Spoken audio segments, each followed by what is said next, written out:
একটা মজার ঘটনার কথা বলি। ক্লাস নিচ্ছি, পড়াচ্ছি থার্মোডিনামিক্স।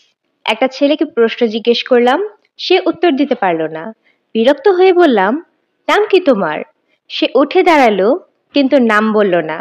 ক্লাসের সব ছেলেমেয়েরা হাসতে শুরু করলো। আমি বিস্মিত, তাদের হাসির কারণ ধরতে পারছি না। আবার বললাম, নাম কি তোমার? ছাত্রছাত্রীরা আবারও হেসে উঠল। ছেলেটির পাশে বসা একজন বলল, স্যার, সে নাম বলবে না, কারণ তার নাম মিসির আলী। ঘটনাটা ক্ষুদ্র, কিন্তু এই ক্ষুদ্র ঘটনা আমার মন আনন্দে পূর্ণ করলো। মিসির আলী নামের চরিত্রটি আমি তাহলে অনেকের কাছেই পৌঁছে দিতে পেরেছি।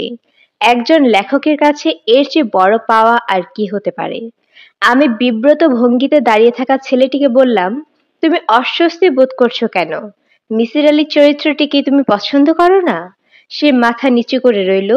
অন্য একজন পেছন থেকে বলল, স্যার, ওর নামটাই মিসির আলী, বুদ্ধিশুদ্ধি খুব কম। আবার সবাই হেসে উঠল। ওই দিনের ক্লাসের ঘটনাটি আমার জীবনের আনন্দময় একটি ঘটনা। মিসির আলীকে নিয়ে আরো 3টি গল্প লেখা হলো। এই আনন্দময় ঘটনার উল্লেখ সে কারণেই করলাম। হয়তো এতে খুব সূক্ষ্মভাবে হলেও সামান্য অহংকার প্রকাশ হয়েছে। পাঠক পাঠিকা আমার এই মানবিক ত্রুটি ক্ষমার চোখে দেখবেন, এই বিনীত কামনা। হুমায়ুন আহমেদ, শহীদুল্লাহ হল। এখন আমি হুমায়ুন আহমেদের লেখা একটি বই পড়ছি, এর নাম ভয়। এই বইটিতে 3টি ছোট গল্প আছে। প্রথমটি চোখ, দ্বিতীয়টি জিন কফিল, তৃতীয়টি সঙ্গিনী। প্রথমেই পড়ছি চোখ। ভোর 6টায় কেউ কলিং বেল টিপতে থাকলে মেজাজ বিগড়ে যাবার কথা। মিসির আলীর মেজাজ তেমন বিগড়ালো না। ভোর 10টা পর্যন্ত কেন জানি তার মেজাজ বেশ ভালো থাকে। 10টা থেকে খারাপ হতে শুরু করে। চূড়ান্ত রকমের খারাপ হয় 2টার দিকে, তারপর আবার ভালো হতে থাকে। সন্ধ্যার দিকে অসম্ভব ভালো থাকে, তারপর আবার খারাপ হতে শুরু করে। ব্যাপারটা শুধু তার বেলায় ঘটে এমন না, সবার বেলাতেই ঘটে, তা তিনি জানেন না। প্রায় ভাবেন একে ওকে জিজ্ঞেস করবেন, শেষ পর্যন্ত জিজ্ঞেস করা হয়ে ওঠে না। তার চরিত্রের বড় রকমের দুর্বল দিক হচ্ছে, পরিচিত কারোর সঙ্গে কথা বলতে ভালো লাগে না। অপরিচিত মানুষজনের সঙ্গে দীর্ঘ সময় কথা বলতে পারেন, কথা বলতে ভালোও লাগে। সেদিন রিকশা করে আস্তে আস্তে রিকশাওয়ালার সঙ্গে অতি উচ্চ শ্রেণীর কিছু কথাবার্তা চালিয়ে গেলেন। রিকশাওয়ালার বক্তব্য হচ্ছে, পৃথিবীতে যত অশান্তি সবের মূলে আছে মেয়ে ছেলে। মিসির আলী বললেন, এরকম মনে হওয়ার কারণ কি? রিকশাওয়ালা অত্যন্ত উৎসাহের সঙ্গে বললেন, চাচা মিয়া, এই দেখেন আমারে, আইজ আমি রিকশা চালাই। এর কারণ কি? এর কারণ বিবি হাওয়া। বিবি হাওয়া যদি কুবুদ্ধি দিয়া বাবা আদমরে গন্ধম ফল না খাওয়াইতো, তা হইলে আইজ আমি থাকতাম বেহেস্তে। বেহেস্তেতে তো আর রিকশা চালানির কোনো ব্যাপার নাই। কি কন চাচা মিয়া? গন্ধম ফল খাওয়ানির কারণেই তো আইজ আমি দুনিয়ায় এসে পড়লাম। মিসির আলী রিকশাওয়ালার কথাবার্তায় চমৎকৃত হলেন। পরবর্তী 10 মিনিট তিনি রিকশাওয়ালাকে যা বললেন, তার মূল কথা হলো, নারীর কারণে যদি আমরা স্বর্গ থেকে বিতাড়িত হয়ে থাকি, তাহলে নারীই পারেন আমাদের আবার স্বর্গে ফিরিয়ে নিয়ে যেতে। রিকশাওয়ালা কি বুঝলো কে জানে। তার শেষ বক্তব্য ছিল, যাই কোন চাচা মিয়া, মেয়ে মানুষ আসলে সুবিধার জিনিস না। কলিং বেল আবার বাজছে। মিসির আলী বেল টেপার ধরন থেকে অনুমান করতে চেষ্টা করলেন কে হতে পারে। ভিখিরি হবে না। ভিখিরিরা এত ভোরে বের হয় না। ভিক্ষাবৃত্তি যাদের পেশা, তারা পরিশ্রান্ত হয়ে গভীর রাতে ঘুমোতে যায়। ঘুম ভাঙতে সেই কারণেই দেরি হয়। পরিচিত কেউ হবে না। পরিচিতরা এত ভোরে আসবে না। তাকে ঘুম থেকে ডেকে তুলতে পারে এমন ঘনিষ্ঠতা তার কারো সঙ্গেই নেই। সে যে এসেছে সে অপরিচিত কেউ, অবশ্যই মহিলা। পুরুষরা কলিং বেলের বোতাম অনেকক্ষণ চেপে ধরে রাখে, মেয়েরা তা পারে না। মেয়েটির বয়স অল্প, তাও অনুমান করা যাচ্ছে। অল্প বয়স্ক মেয়েদের মধ্যে এক ধরনের ছটফটে ভাব থাকে। তারা অল্প সময়ের মধ্যে বেশ কয়েকবার বেল টিপবে, নিজেদের অস্থিরতা ছড়িয়ে দেবে কলিং বেলে। মিসির আলী পাঞ্জাবি গায়ে দিয়ে দরজা খুললেন। বিস্মিত হয়ে দেখলেন, তার অনুমান সম্পূর্ণ ভুল প্রমাণ করে মাঝবয়সী এক ভদ্রলোক দাঁড়িয়ে আছেন। বেঁটেখাটো একজন মানুষ, গায়ে সাফারি, চোখে সানগ্লাস। এত ভোরে কেউ সানগ্লাস পরে না। এই লোকটি কেন পড়েছে কে জানে। স্যার, আসসালামু আলাইকুম। ওয়ালাইকুম সালাম। আপনার নাম কি মিসির আলী? জি। আমি কি আপনার সঙ্গে খানিকক্ষণ কথা বলতে পারি? মিসির আলী কি বলবেন মন স্থির করতে পারলেন না। লোকটিকে তিনি পছন্দ করছেন না, তবে তার মধ্যে এক ধরনের আত্মবিশ্বাস লক্ষ্য করছেন যা তার ভালো লাগছে। আত্মবিশ্বাসের ব্যাপারটা আজকাল আর দেখাই যায় না। লোকটি শান্ত গলায় বলল, আমি আপনার কিছুটা সময় নষ্ট করব ঠিকই, তবে তার জন্য আমি পে করব। পে করবেন? জি। প্রতি ঘন্টায় আমি আপনাকে 1000 টাকা করে দেব। আশা করি আপনি আপত্তি করবেন না। আমি কি ভেতরে আসতে পারি? আসুন। লোকটি ভেতরে ঢুকতে ঢুকতে বলল, মনে হচ্ছে আপনার এখনো হাত মুখ ধোয়া হয়নি। হাত মুখ ধুয়ে আসুন, আমি অপেক্ষা করছি। মিসির আলী বললেন, ঘন্টা হিসেবে আপনি যে আমাকে টাকা দেবেন, সেই হিসেব কি এখন থেকেই শুরু হবে, নাকি হাত মুখ ধুয়ে আপনার সামনে এসে বসার পর থেকে শুরু হবে? লোকটা খানিকটা অপ্রস্তুত হয়ে বলল, টাকার কথায় আপনি কি রাগ করেছেন? রাগ করিনি, মজা পেয়েছি। চা খাবেন? খেতে পারি, দুধ ছাড়া। মিসির আলী স্বাভাবিক ভঙ্গিতে বললেন, এক কাজ করুন, রান্নাঘরে চলে যান। কেটলি বসিয়ে দিন, 2 কাপ বানান, আমাকেও 1 কাপ দেবেন। লোকটি হতভম্ব হয়ে তাকিয়ে রইলেন। মিসির আলী হাসি মুখে বললেন, আমাকে ঘন্টা হিসেবে পে করবেন বলে যেভাবে হকচকিয়ে দিয়েছিলেন, আমিও ঠিক একইভাবে আপনাকে হকচকিয়ে দিলাম। বসুন, চা বানাতে হবে না।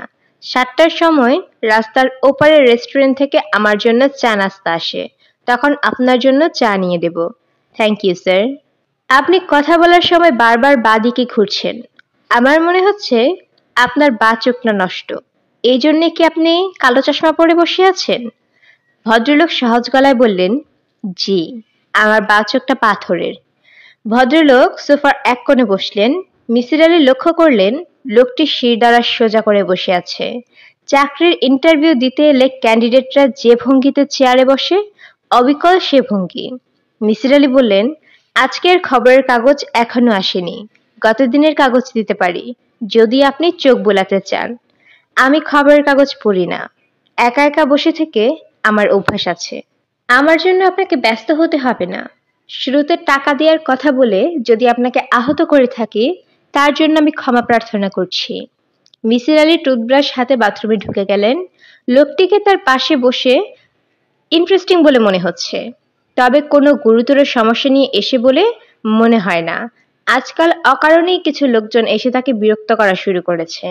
মাসখানেক আগে একজন এসেছিল, ভূত বিশারদ।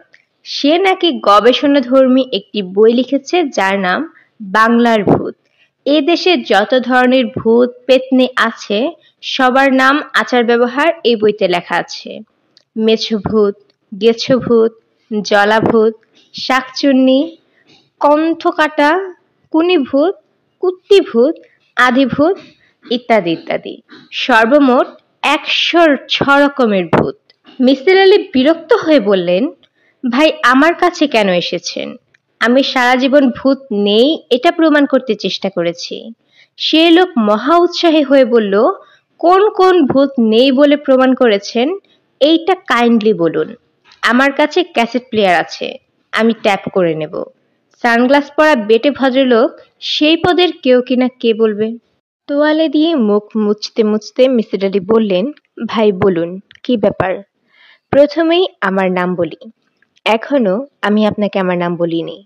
আমার নাম হচ্ছে রাশিদুল করিম। আমেরিকার টেক্সাস এম&এন বিশ্ববিদ্যালয়ে গণিত বিভাগের আমি একজন অধ্যাপক। বর্তমানে 1 বছরের স্যাবটিক্যাল লিভে দেশে এসেছি। আপনার খোঁজ কিভাবে এবং কার কাছে পেয়েছি তা কি বলবো? তার দরকার নেই। কি জন্য আমার খোঁজ করেছেন সেটা বলুন। আমি কি ধূমপান করতে পারি? সিগারেট খেতে খেতে কথা বললে আমার জন্য সুবিধা হবে। সিগারেটের ধোঁয়া এক ধরনের আড়াল সৃষ্টি করে। আপনি সিগারেট খেতে পারেন, কোনো অসুবিধা নেই। ছাই কোথায় ফেলবো? আমি কোনো অ্যাস্ট্রে দেখতে পাচ্ছি না। মেঝেতে ফেলুন, আমার গোটা বাড়িটাই একটা অ্যাস্ট্রে। রাশিদুল করিম সিগারেট ধরিয়ে কথা বলা শুরু করলেন। তার গলার স্বর ভারী এবং স্পষ্ট। কথাবার্তা খুব গোছানো। কথা শুনে মনে হয় তিনি কি বলবেন আগেভাগেই জানেন। কোন বাক্যটির পর কোন বাক্যটি বলবেন তাও ঠিক করা। যেন ক্লাসের বক্তৃতা আগে থেকে ঠিকঠাক করা। প্রবাসী বাঙালিরা এক নাগাড়ে কথা বলতে পারেন না, এনিতা পারছেন। আমার বয়স এই নভেম্বরে 50 হবে। সম্ভবত আমাকে দেখে তা বুঝতে পারছেন না। আমার মাথার চুল সব সাদা। কলপ ব্যবহার করছি গত 4 বছর থেকে। আমার স্বাস্থ্য ভালো, নিয়মিত ব্যায়াম করি। মুখের চামড়ায় এখনো ভাঁজ পড়েনি। বয়সজনিত অসুখ-বিসুখ কোনোটাই আমার নেই। আমার ধারণা শারীরিক এবং মানসিক দিক দিয়ে আমার কর্মক্ষমতা এখনো একজন 35 বছরের যুবকের মতো। এই কথাটা বলার উদ্দেশ্য হচ্ছে আমি বিয়ে করতে যাচ্ছি। আজ আমার গায়ে হলুদ। মেয়ে পক্ষীয়রা সকাল 9টায় আসবে। আমি ঠিক 8টায় এখান থেকে যাব। 8টা পর্যন্ত কি আপনি আমাকে সময় দেবেন? দেব। ভালো কথা, এটা নিশ্চয়ই আপনার প্রথম বিবাহ নয়। এর আগেও আপনি বিয়ে করেছেন?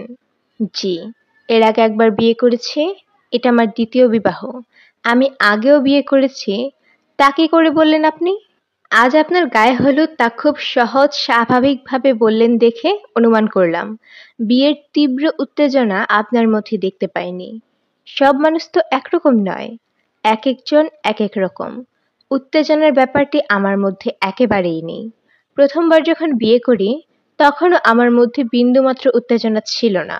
সেদিনও আমি যথারীতি ক্লাস নিয়েছি, গ্রুপ থিওরির উপর 1 ঘন্টার লেকচার দিয়েছি। ঠিক আছে, আপনি বলে যান। রাশেদুল করিম শান্ত গলায় বললেন, আপনার ভেতর একটা প্রবণতা লক্ষ্য করছি। আমাকে আর 10টা মানুষের দলে ফেলে বিচার করার চেষ্টা করছেন। দয়া করে তা করবেন না। আমি আর 10 জনের মতো নই। আপনি শুরু করুন। অঙ্কশাস্ত্রে MA ডিগ্রি নিয়ে আমি আমেরিকা যাই PhD করতে। MA তে আমার রেজাল্ট ভালো ছিল না। টেনে টুনে সেকেন্ড ক্লাস। প্রাইভেট কলেজে চাকরি খুঁজে বেড়াচ্ছি। তখন বন্ধুদের দেখি GRE পরীক্ষা দিয়ে যাচ্ছে। আমিও দিয়ে ফেললাম। GRE পরীক্ষা কি তা কি আপনি জানেন? Graduate record examination. আমেরিকান ইউনিভার্সিটিতে গ্র্যাজুয়েট ক্লাসে ভর্তি হতে হলে এই পরীক্ষা দিতে হয়। আমি জানি। এই পরীক্ষায় আমি আশাতীত ভালো করে ফেললাম। আমেরিকান 3টি বিশ্ববিদ্যালয় থেকে আমার কাছে আমন্ত্রণ চলে এলো। চলে গেলাম। PhD করলাম প্রফেসর হোবলের সঙ্গে। আমার PhD ছিল গ্রুপ থিওরির একটি শাখায় নন অ্যাবলিয়ান ফ্যাশনের উপর। PhDর কাজ এতই ভালো হলো যে আমি রাতারাতি বিখ্যাত হয়ে গেলাম। অঙ্ক নিয়ে বর্তমানকালে যারা নাড়াচাড়া করেন তারা সবাই আমার নাম জানেন। অঙ্কশাস্ত্রের একটি ফ্যাশন আছে যা আমার নামে পরিচিত। আরকে এক্সপোনেনশিয়াল। আরকে হচ্ছে রাশেদুল করিম। PhDর পরপরই আমি মন্টানা স্টেট ইউনিভার্সিটিতে অধ্যাপনার কাজ পেয়ে গেলাম। সে বছর বিয়ে করে ফেললাম। মেয়েটি মন্টানা বিশ্ববিদ্যালয়ের ফাইন আর্টসের ছাত্রী। Spanish American. নাম জুডি বার্নার। প্রেমের বিয়ে? প্রেমের বিয়ে বলাটা বোধহয় ঠিক হবে না। বাছাবাছির বিয়ে বলতে পারেন। জুডি অনেক বাছাবাছির পর আমাকে পছন্দ করলো। আপনাকে পছন্দ করার কারণ কি? আমি ঠিক অপছন্দ করার মতো মানুষ সেই সময় ছিলাম না। আমার একটি চোখ পাথরের ছিল না। চেহারা তেমন ভালো না হলেও চোখ দুটি সুন্দর ছিল। আমার মা বলতেন রাশিদের চোখে জন্মকাজল পরানো। সুন্দর চোখের ব্যাপারটা অবশ্য ধর্তব্য নয়। আমেরিকান তরুণীরা প্রেমিকদের সুন্দর চোখ নিয়ে মাথা ঘামায় না। তারা দেখে প্রেমিক কি পরিমাণ টাকা করেছে এবং ভবিষ্যতে কি পরিমাণ টাকা করতে পারবে। সেই দিক দিয়ে আমি মোটামুটি আদর্শ স্থানীয় বলা চলে। 30 বছর বয়সে একটি আমেরিকান বিশ্ববিদ্যালয়ে ফ্যাকাল্টি পজিশন পেয়ে গেছি। টেনিউর পেতেও কোনো সমস্যা হবে না। জুডির স্বামী হিসেবে আমাকে নির্বাচন করলো। আমার দিক থেকে কোনো আপত্তির কারণ ছিল না। জুডি চমৎকার একটি মেয়ে। 100 বৎসর সাধনার ধন হয়তো নয়, তবে বিনা সাধনায় পাওয়ার মতো মেয়েও সে নয়। বিয়ের 7 দিনের মাথায় আমরা হানিমুন করতে চলে গেলাম। সান ফ্রান্সিসকোতে গেলাম। উঠলাম হোটেল বেডফোর্ডে। দ্বিতীয় রাত্রির ঘটনা, ঘুমুচ্ছিলাম। কান্নার শব্দে ঘুম ভেঙে গেল। তাকিয়ে দেখি জুডি পাশে নেই। ঘড়িতে রাত 3টা 10 বাজে। বাথরুমের দরজা বন্ধ সেখান থেকে ফুঁপিয়ে কান্নার শব্দ আসছে। আমি বিস্মিত হয়ে গেলাম। দরজা ধাক্কা দিয়ে বললাম, কি হয়েছে? জুডি, কি হয়েছে? কান্না থেমে গেল, তবে জুডি কোনো জবাব দিল না। অনেক ধাক্কাধাক্কির পর সে দরজা খুলে হতভম্ব হয়ে আমাকে দেখতে লাগলো। আমি বললাম, কি হয়েছে? সে ক্ষীণ স্বরে বলল, ভয় পেয়েছি। কিসের ভয়? জানি না কিসের ভয়। ভয় পেয়েছো তো আমাকে ডেকে তোলনি কেন? বাথরুমের দরজা বন্ধ করেছিলে কেন?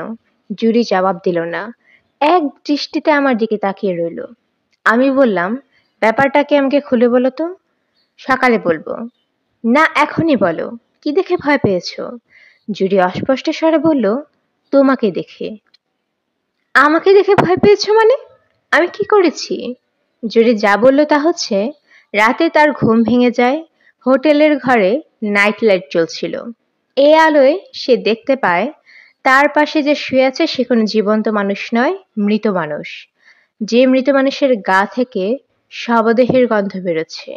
সে ভয়ে কাঁপতে থাকে, তবু সাহসে হাত বাড়িয়ে মানুষটাকে স্পর্শ করে।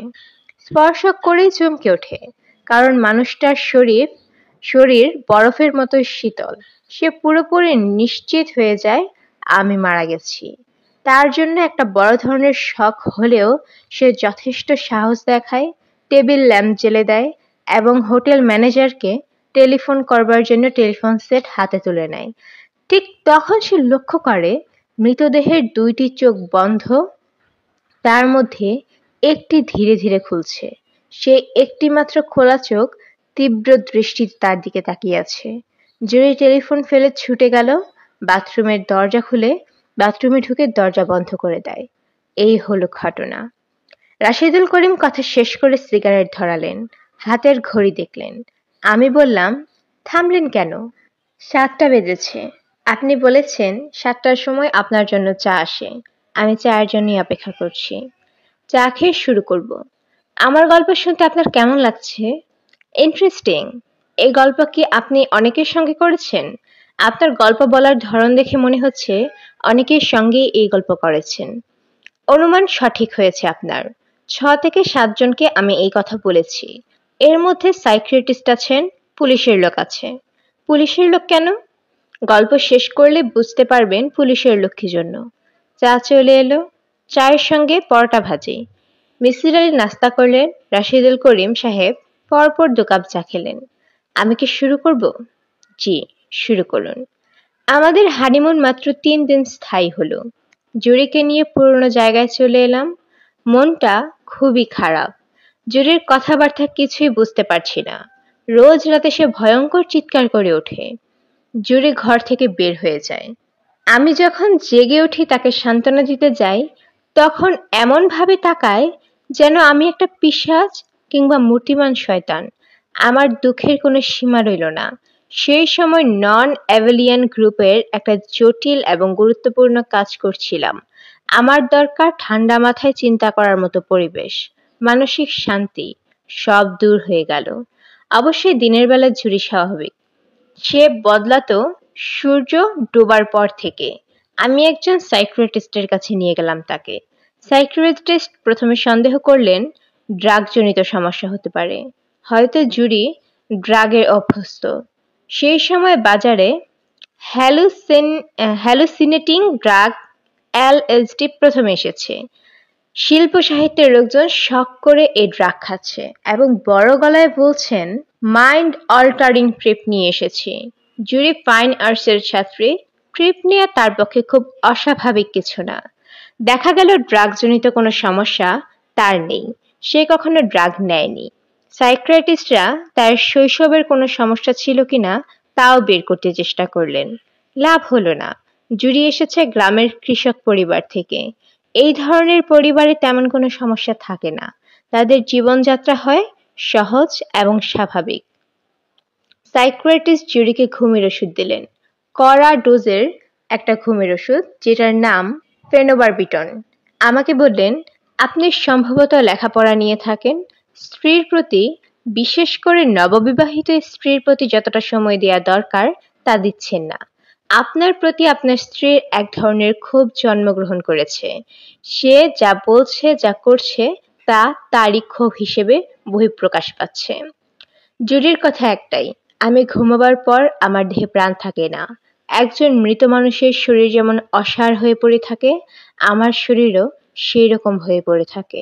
ঘুমের মধ্যে মানুষ হাত পা নাড়ে, আমি তার কিছুই করি না। নিঃশ্বাস পর্যন্ত ফেলি না। গা হয়ে যায় বরফের মতো শীতল। একসময় গা থেকে মৃত মানুষের শরীরের পচা গন্ধ বেরোতে থাকে এবং তখন আচমকা আমার বাঁ চোখ খুলে যায়। সেই চোখে আমি এক দৃষ্টিতে তার দিকে তাকিয়ে থাকি। সেই চোখের দৃষ্টি সাপের মতো কুটিল। জুরির কথা শুনে শুনে আমার ধারণা হলো হয়তো হতেও পারে। জগতে কত রহস্যময় ব্যাপারই তো ঘটে। হয়তো আমার নিজেরই কোনো সমস্যা আছে। আমিও ডাক্তারের কাছে গেলাম, স্লিপ অ্যানালিস্ট। জানার উদ্দেশ্য একটাই, ঘুমের মধ্যে আমার শারীরিক কোনো পরিবর্তন হয় কিনা। ডাক্তাররা পুঙ্খানুপুঙ্খ পরীক্ষা করলেন, একবার না বারবার করলেন। দেখা গেল আমার ঘুম ৮-১০টা মানুষের ঘুমের চেয়ে আলাদা নয়। ঘুমের মধ্যে আমি হাত পা নাড়ি। অন্য মানুষের যেমন ঘুমের ৩টি স্তর পার হতে হয়, আমারও হয়। ঘুমের মধ্যে ৮-১০টা মানুষের মতো আমার শরীরের উত্তাপও ৮ ডিগ্রি হ্রাস পায়। আমিও অন্য সবার মতো স্বপ্ন ও দুঃস্বপ্ন দেখি। জুডি সব দেখে শুনে বলল, ডাক্তাররা জানে না, ডাক্তাররা কিছুই জানে না। আমি জানি, তুমি আসলে মানুষ না। দিনের বেলা তুমি মানুষ থাকো, সূর্য ডোবার পর থাকো না। আমি কি হই? তুমি পিশাচ বা এই জাতীয় কিছু হয়ে যাও। আমি বললাম, আমি ভাবে তো বাস করা সম্ভব না। এমন ভাবে কেউ থাকতে পারে? তুমি বরং আলাদা থাকো। খুবই আশ্চর্যের ব্যাপার, জুরি তাতে রাজি হলো না। অতি তুচ্ছ কারণে আমেরিকানদের বিয়ে ভাঙে। স্বামীর পছন্দ হলুদ রঙের বিছানার চাদর, স্ত্রীর পছন্দ নীল রং। ভেঙে গেল বিয়ে। আমাদের এত বড় সমস্যা, কিন্তু বিয়ে ভাঙল না। আমি বেশ কয়েকবার তাকে বললাম, জুডি, তুমি আলাদা হয়ে যাও। ভালো দেখে একটা ছেলে বিয়ে করো। সারা জীবন তোমার সামনে পড়ে আছে। তুমি এইভাবে জীবনটা নষ্ট করতে পারো না। জুরি প্রতিবারই বলে, যাই হোক, যত সমস্যাই হোক, আমি তোমাকে ছেড়ে যাব না। I love you, I love you. আমি গল্পের প্রায় শেষ পর্যায়ে চলে এসেছি। শেষ অংশটি বলার আগে আমি আপনাকে আমার চোখের দিকে তাকাতে অনুরোধ করব। দয়া করে আমার চোখের দিকে তাকান। রাশেদুল করিম সানগ্লাস খুলে ফেললেন। মিসির আলী তৎক্ষণাৎ বললেন, আপনার চোখ সুন্দর, সত্যি সুন্দর। আপনার মাঝে বলতেন চোখের জন্ম কাজল, ঠিকই বলতেন। রাশেদুল করিম বললেন, পৃথিবীতে সবচেয়ে সুন্দর চোখ কার ছিলেন জানেন? ক্লিওপেট্রার। অধিকাংশ মানুষের তাই ধারণা। এই ধারণা সত্যি নয়। পৃথিবীতে সবচেয়ে সুন্দর চোখ ছিল বুদ্ধদেবের পুত্র কুণালের। ইংরেজ কবি শেলির চোখও খুব সুন্দর ছিল। আমার স্ত্রীর ধারণা, এই পৃথিবীতে সবচেয়ে সুন্দর চোখ আমার। জুরি বলতো, এই চোখের কারণেই সে কোনোদিন আমাকে ছেড়ে যেতে পারবে না। রাশেদুল করিম সানগ্লাস চোখে দিয়ে বললেন, গল্পের শেষ অংশ বলার আগে আপনাকে ক্ষুদ্র ধন্যবাদ দিতে চাচ্ছি। মিসির আলী বিস্মিত হয়ে বললেন, কি জন্য বলুন তো? কাউকে যখন আমার চোখের দিকে তাকাতে বলি, সে আমার পাথরের চোখের দিকে তাকায়। আপনি প্রথম ব্যক্তি যে একবারও আমার পাথরের চোখের দিকে তাকাননি, আমার আসল চোখের দিকে তাকিয়েছিলেন। So nice of you, sir. Rashedul করিমের গলা মুহূর্তের জন্য ভারী হলেও তিনি অবশ্য চট করে নিজেকে সামলে নিয়ে বললেন, ৮টা প্রায় বাজতে চলল। গল্পের শেষটা বলি। জুরির অবস্থা ক্রমেই খারাপ হতে লাগলো। কড়া ডোজের ঘুমের ওষুধ খেয়ে ঘুমোতে চায়। ২-১ ঘন্টা ঘুম হয়, বাকি রাত জেগে বসে থাকে। মাঝে মাঝে চিৎকার করে ঘর থেকে ছুটে বের হয়ে যায়, বারান্দায় দাঁড়িয়ে ফুপিয়ে কাঁদে। এমনি এক রাতের ঘটনা, জুলাই মাস। রাত ৩:৩০টার মতো হবে। জুডির মাথা পুরোপুরি খারাপ হয়ে গেল। সে আমার বাঁ চোখটা গেলে দিল। আমি ঘুমুচ্ছিলাম, নরকীয় যন্ত্রণায় চিৎকার করে উঠলাম। সেই ভয়াবহ কষ্টের কোনো সীমা নেই। রাশেদুল করিম চুপ করলেন, তার কপালে বিন্দু বিন্দু ঘাম জ্বলতে লাগলো। মিসির আলী বললেন, কি দিয়ে চোখ গেলে দিলেন? সূচালো পেন্সিল দিয়ে। আমার মাথার বালিশের নিচে প্যাড এবং পেন্সিল থাকে। যখন গ্রুপ থিওরির নিচে গভীর চিন্তায় ছিলাম, মাথায় যদি হঠাৎ কিছু আসে, তা লিখে ফেলার জন্য বালিশের নিচে প্যাড এবং পেন্সিল রাখতাম। আপনার স্ত্রীর ঘটনা প্রসঙ্গে কি কোনো বক্তব্য দিয়েছেন? তার মাথা পুরোপুরি নষ্ট হয়ে গিয়েছিল। সে কিছুই বলেনি, শুধু চিৎকার করেছে। তার একটাই বক্তব্য, এই লোকটা পিশাচ। আমি প্রমাণ পেয়েছি। কেউ বিশ্বাস করবে না, কিন্তু আমার কাছে প্রমাণ আছে। কি প্রমাণ আছে তাকে কখনো জিজ্ঞাসা করেছেন? না, একজন উন্মাদকে প্রশ্ন করে বিপর্যস্ত করার কোনো মানেই হয় না। তাছাড়া আমি তখন হাসপাতালে ছিলাম। আমি হাসপাতালে থাকতে থাকতেই জুডির মৃত্যু হয়। স্বাভাবিক মৃত্যু? না, স্বাভাবিক মৃত্যু না। সে মারা যায় ঘুমের ওষুধ খেয়ে। এইটুকুই আমার গল্প। আমি আপনার কাছে একটাই অনুরোধ নিয়ে এসেছি, আপনি সমস্যাটা বের করবেন, আমাকে সাহায্য করবেন। আমি যদি পিশাচ হই, তাও আমাকে বলবেন। এই ফাইলের ভেতর জুডির একটা স্কেচ বুক আছে। স্কেচ বুকে নানান ধরনের কমেন্টস লেখা আছে। এই কমেন্টসগুলো পড়লে জুডির মানসিক অবস্থা আঁচ করতে আপনার সুবিধা হতে পারে। ৮টা বাজে। আমি তাহলে উঠি। আবার কবে আসবেন? আগামীকাল ভোর ৬টায় আসব। ভালো কথা। আমার এই গল্পে কোথাও কি প্রকাশ পেয়েছে জুডিকে আমি কতটা ভালোবাসতাম? না, প্রকাশ পায়নি। জুডির প্রতি আমার ভালোবাসা ছিল সীমাহীন। আমি এখন উঠছি। ছিল বলছেন কেন? এখন কি নেই? ভদ্রলোক জবাব দিলেন না। রাশিদুল করিম চলে যাবার পর মিসির আলি ফাইল খুললেন। ফাইলের শুরুতে একটা খাম, খামের উপর মিসির আলির নাম লেখা। মিসির আলি খাম খুললেন। খামের ভিতর ইংরেজিতে লেখা একটি সংক্ষিপ্ত চিঠি, সঙ্গে 4টা $100 নোট। প্রিয় মহোদয়, আপনার সার্ভিসের জন্য সম্মানী বাবদ কিছু দেওয়া হলো। গ্রহণ করলে খুশি হব। বিনীত, আর করিম। মিসির আলি স্কেচবুকের প্রতিটি পাতা সাবধানে উল্টালেন। চারকোল এবং পেন্সিলের স্কেচ আঁকা। প্রতিটি স্কেচের নিচে আঁকার তারিখ। স্কেচের বিষয়বস্তু অতি তুচ্ছ, সবই ঘরোয়া জিনিস। একজোড়া জুতা, মলাট ছেঁড়া বই, টিভিতে বুক, এগুলো সব। স্কেচবুকের বুকের শেষ দিকেই শুধুই চোখের ছবি। বিড়ালের চোখ, কুকুরের চোখ, মাছের চোখ এবং মানুষের চোখ। মানুষের চোখের মডেল যে রাশিদুল করিম তা বলার অপেক্ষা রাখে না। না বললেও নিচের মন্তব্য থেকে বোঝা যাচ্ছে। মন্তব্যগুলি বেশ দীর্ঘ। যেমন একটি মন্তব্য, আমি খুব মন দিয়ে আমার স্বামীর চোখ লক্ষ্য করছি। মানুষের চোখ এক এক সময় এক এক রকম থাকে। ভোরবেলায় চোখ এবং দুপুরের চোখ এক নয়। আরও একটি জিনিস লক্ষ্য করলাম, চোখের আইরিশের ট্রান্সপারেন্সি মুডের উপর বদলায়। বিষাদগ্রস্ত মানুষের চোখের আইরিশ থাকে অস্বচ্ছ। মানুষ যতই আনন্দিত হতে থাকে, তার চোখের আইরিশ ততই স্বচ্ছ হতে থাকে। আমার এই অবজারভেশন কতটুকু সত্য তা বুঝতে পারছি না। মেয়েটি মাঝে মাঝে তার মনের অবস্থা লিখেছে অনেকটা ডায়েরি লেখার ভঙ্গিতে। মনে হয় হাতের কাছে ডায়েরি না থাকায় স্কেচবুকে লিখে রেখেছে। সব লেখাই পেন্সিলে, প্রচুর কাটাকুটি আছে। কিছু লাইন রাবার ঘষে তুলেও ফেলা হয়েছে। 18/4/1982। আমি ভয়ে অস্থির হয়ে আছি। নিজেকে বোঝানোর চেষ্টা করছি, এই ভয় অমূলক। বুঝাতে পারছি না। আমি আমার স্বামীকে ভয় পাচ্ছি, এই তথ্য স্বভাবতই স্বামী বেচারার জন্য সুখকর নয়। সে নানানভাবে আমাকে সান্ত্বনা দেবার চেষ্টা করছে। কিছু কিছু চেষ্টা বেশ হাস্যকর। আজ আমাকে বলল, জুডি, আমি ঠিক করেছি এখন থেকে রাতে ঘুমোবো না। আমার অঙ্কের সমস্যা নিয়ে ভাববো, লেখালেখি করব। তুমি নিশ্চিন্ত হয়ে ঘুমাও। আমি দিনের বেলায় ঘুমাবো। একজন মানুষের জন্য 4 ঘন্টা ঘুমই যথেষ্ট। নেপোলিয়নরা মাত্র 3 ঘন্টা ঘুমোতেন। আমি এই গম্ভীর স্বল্পভাষী লোকটিকে ভালোবাসি। ভালোবাসি, ভালোবাসি, ভালোবাসি। আমি চাই না আমার কোনো কারণে সে কষ্ট পাক। কিন্তু সে কষ্ট পাচ্ছে, খুব কষ্ট পাচ্ছে। হে ঈশ্বর, আমার মন শান্ত করো।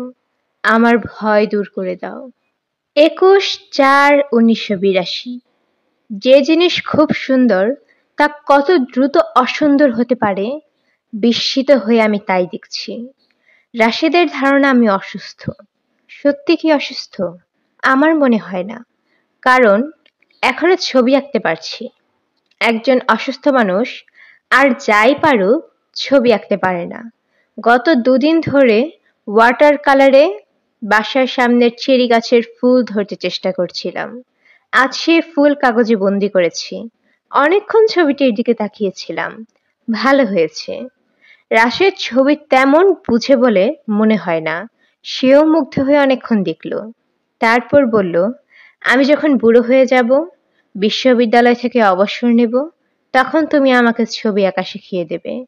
এই কথাটি সে আজ প্রথম বলেনি, আগেও বলেছে, আন্তরিক ভঙ্গিতে বলেছে।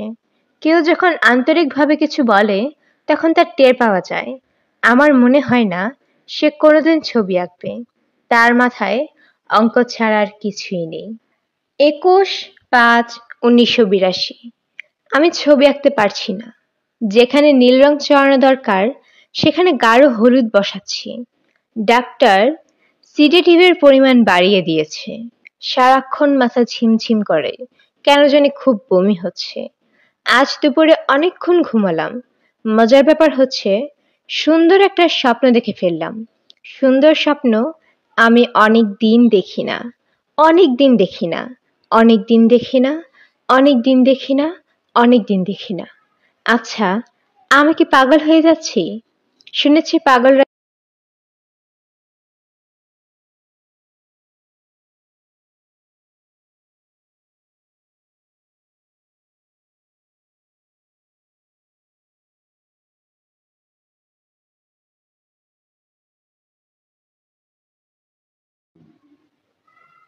শুনেছি পাগলেরাই একই কথা বারবার লেখে, কারণ তাদের মাথায় একটি বাক্যই বারবার ঘুরপাক খায়। বৃহস্পতিবার কিংবা বুধবার। আজ কত তারিখ আমি জানি না। বেশ কয়েকদিন ধরেই দিন তারিখে গন্ডগোল হচ্ছে। আজ কত তারিখ তা জানার কোনো রকম আগ্রহ বোধ করছি না। তবে মনের অবস্থা লেখার চেষ্টা করছি, যাতে পরবর্তী সময়ে কেউ আমার লেখা পড়ে বুঝবে যে মাথা খারাপ হবার সময় একজন মানুষ কি ভাবে, কে চিন্তা করে। মাথা খারাপের প্রথম লক্ষণ হচ্ছে আলো অসহ্য হওয়া। আমি এখন আলো সহ্য করতে পারি না। দিনের বেলায় দরজা জানালা বন্ধ করে রাখি। ঘর অন্ধকার বলেই প্রায় অনুমানের উপর নির্ভর করে আজকের এই লেখা লিখছি। দ্বিতীয় লক্ষণ হচ্ছে সারাক্ষণ শরীরে এক ধরনের জ্বালা অনুভব করা। মনে হয় সব কাপড় খুলে বাথটাবে শুয়ে পড়তে পারলে ভাল লাগতো। আমার আগে যারা পাগল হয়েছে তাদেরও কি এমনই হয়েছে? জানার জন্য পাবলিক লাইব্রেরিতে টেলিফোন করেছিলাম।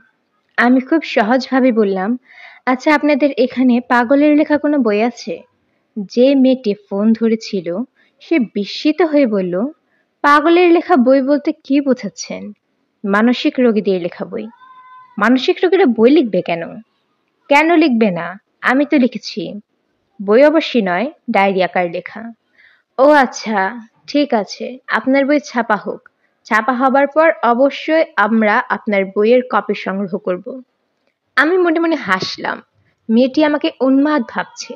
ভাবুক, উন্মাদকে উন্মাদ ভাববে না তো কি ভাববে? রাত ২:১০ বাজে। আমার মা কিছুক্ষণ আগে টেলিফোন করলেন। দুপুর রাতে তার টেলিফোন করার বদ অভ্যাস আছে। আমার মার অনিদ্রা আছে, কাজেই তিনি মনে করেন পৃথিবীর সবাই অনিদ্রা রোগী। যাই হোক, আমি জেগেছিলাম। মা বললেন, জুডি, তুই আমার কাছে চলে আয়। আমি বললাম, না, রাশেদকে ফেলে আমি যাব না। মা বললেন, আমি তো শুনলাম ওকে নিয়েই তোর সমস্যা। ওকে নিয়ে আমার কোনো সমস্যা নেই মা। I love him, I love him, I love him. চিৎকার করছিস কেন? চিৎকার করছি না মা, টেলিফোন রাখি, কথা বলতে ভালো লাগছে না। আমি টেলিফোন নামিয়ে রাখলাম। রাশেদকে ফেলে যাবার প্রশ্নই ওঠে না। আমার ধারণা রাশেদ নিজেও অসুস্থ হয়ে পড়েছে। সেও এখন রাতে ঘুমায় না। গ্রুপ থিওরির যে সমস্যাটা নিয়ে ভাবছিল, সে সমস্যার সমাধান অন্য কে না কি বের করে ফেলেছে। জার্নালে ছাপা হয়েছে। সে গত পরশু ওই জার্নাল পেয়ে কুচি কুচি করে ছিঁড়েছে। শুধু তাই না, বারান্দার এক কোণায় বসে ছেলে মানুষের মতো কাঁদতে শুরু করেছে। আমি সান্ত্বনা দেবার জন্য তার কাছে গিয়ে চমকে উঠলাম। সে কাঁদছে ঠিকই, কিন্তু তার বাঁ চোখ দিয়ে পানি পড়ছে, ডান চোখ শুকনো। আমি তাকে কিছু বললাম না, কিন্তু সে আমার চাহনি থেকে ব্যাপারটা বুঝে ফেলল। নিচু গলায় বলল, যদি ইদানিং এই ব্যাপারটা হচ্ছে, মাঝে মাঝেই দেখছি বাঁ চোখ দিয়ে পানি পড়ে। কথাগুলি বলার সময় তাকে তো অসহায় লাগছিল, আমার ইচ্ছা করছিল তাকে জড়িয়ে ধরে বলি, I love you, I love you, I love you. হে ঈশ্বর, হে পরম করুণাময় ঈশ্বর, এই ভয়াবহ সমস্যা থেকে তুমি আমাদের দুজনকে উদ্ধার করো। স্কেচবুকের প্রতিটি লেখা বারবার পড়ে মিসির আলি খুব বেশি তথ্য বের করতে পারলেন না। তবে গুরুত্বপূর্ণ তথ্য যা জানা গেল তা হচ্ছে, মেয়েটি তার স্বামীকে ভালোবাসে। সে ভালোবাসায় এক ধরনের সারল্য আছে। স্কেচবুকে কিছু স্প্যানিশ ভাষায় লেখা কথাবার্তাও আছে। স্প্যানিশ ভাষা না জানার কারণে তার অর্থ উদ্ধার করা সম্ভব হলো না। তবে এই লেখাগুলি যেভাবে সাজানো তাতে মনে হচ্ছে কবিতা কিংবা গান হবে। ঢাকা বিশ্ববিদ্যালয়ের মডার্ন ল্যাঙ্গুয়েজ ইনস্টিটিউটে স্কেচবুক নিয়ে গেলেই ওরা পাঠোদ্ধারের ব্যবস্থা করে দেবে। তবে মিসির আলির মনে হলো তার প্রয়োজন নেই। যা জানার তিনি জেনেছেন, এর বেশি কিছু জানার নেই। রাশিদুল করিম ঠিক 6টায় এসেছেন। মনে হচ্ছে বাইরে অপেক্ষা করছিলেন। ঠিক 6টা বাজার পর কলিং বেলে হাত দিয়েছেন। মিসির আলি দরজা খুলে বললেন, আসুন। রাশিদুল করিম সামান্য বিস্ময় অপেক্ষা করছিল। তার জন্য টেবিলে দুধ ছাড়া চা রাখা। মিসির আলি বললেন, আপনি কাটায় কাটায় 6টায় আসবেন বলে ধারণা করে চা বানিয়ে রেখেছি। লিকার করা হয়ে গেছে বলে আমার ধারণা। খেয়ে দেখুন তো। রাশিদুল করিম চায়ের কাপে চুমুক দিয়ে বললেন, ধন্যবাদ। মিসির আলি নিজের চায়ের কাপ হাতে নিতে নিতে বললেন, আপনাকে একটা কথা শুরুতেই বলে নেওয়া দরকার। আমি মাঝে মাঝে নিজের শখের কারণে সমস্যা নিয়ে চিন্তা করি। তার জন্য কখনো অর্থ গ্রহণ করি না। আমি যা করি তা আমার পেশা না, নেশা বলতে পারেন। আপনার ডলার আমি নিতে পারছি না। তাছাড়া অধিকাংশ সময় আমি সমস্যার সমাধানে পৌঁছাতে পারি না। আমার কাছে 500 পৃষ্ঠার একটি নোট বই আছে। ওই নোট বই ভর্তি এমন সব সমস্যা যার সমাধান আমি বের করতে পারিনি। আপনি কি আমার সমস্যাটার কিছু করেছেন? সমস্যার পুরো সমাধান বের করতে পারিনি, আংশিক সমাধান আমার কাছে আছে। আমি মোটামুটিভাবে একটা হাইপোথিসিস দাঁড় করিয়েছি। সেই সম্পর্কে আপনাকে আমি বলবো। আমি নিজে ঠিক করবেন, আপনি নিজে ঠিক করবেন আমার হাইপোথিসিসে কি কি ত্রুটি আছে। তখন আমরা দুজন মিলে ত্রুটিগুলি ঠিক করব। শুনি আপনার হাইপোথিসিস। আপনার স্ত্রী বলেছেন, ঘুমোবার পর আপনি মৃত মানুষের মতো হয়ে যান। আপনার হাত পা নড়ে না, পাথরের মূর্তির মতো বিছানায় পড়ে থাকেন, তাই না? হ্যাঁ, তাই। স্লিপ অ্যানালিস্টরা আপনাকে পরীক্ষা করে বলেছেন আপনার ঘুম সাধারণ মানুষের মতো। ঘুমের মধ্যে আপনি স্বাভাবিকভাবেই হাত পা নড়াচড়া করেন। জি, কয়েকবারই পরীক্ষা করা হয়েছিল। আমি আমার হাইপোথিসিসে দুজনের বক্তব্য সত্যি বলে ধরে নিয়েছি। সেটা কিভাবে সম্ভব? একটি মাত্র উপায় সম্ভব। যখন আপনি বিছানায় শুয়েছিলেন তখন ঘুমোচ্ছিলেন না, জেগেছিলেন। রাশিদুল করিম বিস্মিত হয়ে বললেন, কি বলছেন আপনি? মিসির আলি বললেন, আমি গতকালও লক্ষ্য করেছি, আজও লক্ষ্য করছি। আপনার বসে থাকার মধ্যেও এক ধরনের কাঠিন্য আছে। আপনি আরাম করে বসেননি, শির দ্বারা সোজা করে বসে আছেন। আপনার দুইটা হাত হাঁটুর উপর রাখা আছে। দীর্ঘ সময় চলে গেছে, আপনি একবারও হাত পা নাড়াননি। অথচ স্বাভাবিকভাবেই আমরা হাত পা নাড়ি, কেউ কেউ পা নাচান। রাশিদুল করিম চুপ করে রইলেন। মিসির আলি বললেন, ওই রাতে আপনি বিছানায় শুয়েছেন, মূর্তির মতো শুয়েছেন, চোখ বন্ধ করেছেন, ভাবছেন আপনার অঙ্কের সমস্যা নিয়ে, গভীরভাবে ভাবছেন। মানুষ যখন গভীরভাবে কিছু ভাবে তখন এক ধরনের ট্রেন্স স্টেট ভাব জগতে চলে যায়। গভীরভাবে কিছু ভাবা হচ্ছে এক ধরনের মেডিটেশন। রাশিদুল করিম সাহেব। জি। অঙ্ক নিয়ে ওই ধরনের গভীর চিন্তা কি আপনি প্রায় করেন না?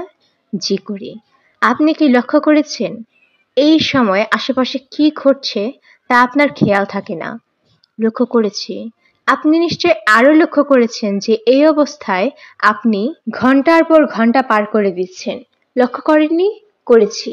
তাহলে আমার হাইপোথিসিসে ফিরে আসি। আপনি বিছানায় শুয়ে আছেন, আপনার মাথায় অঙ্কের একটা জটিল সমস্যা। আপনি ভাবছেন আর ভাবছেন। আপনার হাত পা নড়ছেন না। নিঃশ্বাস এত ধীরে পড়ছে যে মনে হচ্ছে আপনি মৃত। রাশিদুল করিম সাহেব সানগ্লাস খুলে এক দৃষ্টিতে তাকিয়ে রইলেন। মিসির আলি বললেন, ভালো কথা। আপনি কি লেফট হ্যান্ডেড পারসন? ন্যাটা? ভদ্রলোক বিস্মিত হয়ে বললেন, হ্যাঁ, কেন বলুন তো? আমার হাইপোথিসিসের জন্য আপনার লেফট হ্যান্ডেড পারসন হওয়া খুবই প্রয়োজন। কেন? বলছি। তার আগে শুরুতে বলছিলাম, যেখানে সেখানে আগে ফিরে যাই। দৃশ্যটি আপনি দয়া করে কল্পনা করুন। আপনি এক ধরনের ট্রেন্স অবস্থায় আছেন। আপনার স্ত্রী জেগে আছেন।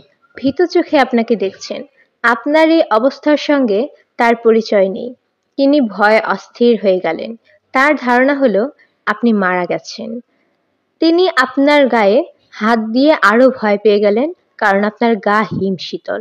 গা হিমশীতল হবে কেন? মানুষ যখন গভীর ট্রেন্স স্টেটে চলে যায়, তখন তার হার্টবিট কমে যায়, নিঃশ্বাস প্রশ্বাস ধীর বয়, শরীরের টেম্পারেচার 2 থেকে 3 ডিগ্রি পর্যন্ত নেমে যায়। এইটুকু নেমে যাওয়া মানে অনেকখানি নেমে যাওয়া। যাই হোক, আপনার স্ত্রী আপনার গায়ে হাত দেবার কিছুক্ষণের মধ্যেই আপনি তাকালেন। তাকালেন কিন্তু এক চোখ মিলে, বা বা চোখে। ডান চোখটি তখনও বন্ধ। কেন? ব্যাখ্যা করছি।